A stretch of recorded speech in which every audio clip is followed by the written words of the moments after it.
अब हम बात करते हैं शब्दालंकार की। शब्दालंकार जहाँ केवल शब्दों के द्वारा चमत्कार उत्पन्न हो, जहाँ केवल शब्दों के द्वारा चमत्कार उत्पन्न हो, वहाँ पर शब्दालंकार होता है। शब्दालंकार में शब्द विशेष के प्रयोग के द्वारा कोई चमत्कार उत्पन्न होता है। उन शब्दों के समानार्थी दूसरे शब्दों को रखने पर या रख देने पर उसका सौंदर्य समाप्त हो जाता है। जैसे कि किसी शब्द को हम पढ़ते हैं या रखते हैं शब्दालंकार में और उसी जगह पर उसके समानार्थी शब्दों को रख देते हैं, तो उस शब्द का या उसका अर्थ सौंदर्य जो होता है वह समाप्त हो जाता है। जैसे एक उदाहरण देखते हैं हम कैसे उसमें रखा गया है। कनक कनकते 100 गुनी मादकता अधिकाय, या पाए बौराए जग वा खाए बौराए।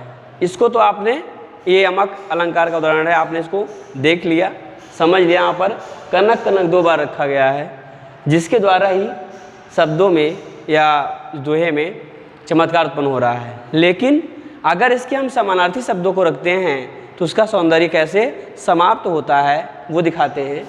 समानार्थी शब्दों को रखने पर देखिए, स्वर्ण धतूरा, स्वर्ण सोने का, कनक का और एक कनक का धतूरा, जो दोनों के समानार्थी शब्द हैं। स्वर्ण धतूरा ते 100 गुनी मादकता अधिकाय, या पाए बौराए जग व खाए बौराए। अब आपने यहाँ पढ़ा कि स्वर्ण और धतूरा रख देने से ही इस पूरे दोहे का अर्थ या सौंदर्य समाप्त हो जाता है, इसका कोई सौंदर्य नहीं बचता है। इसीलिए कहा गया है कि जब हम शब्दों को रखते हैं और ऐसे शब्दों को रखते हैं कि जिन शब्दों से उसका चमत्कार, वहाँ चमत्कार उत्पन्न हो, उसकी सुंदरता या उसका सौंदर्य बना रहे।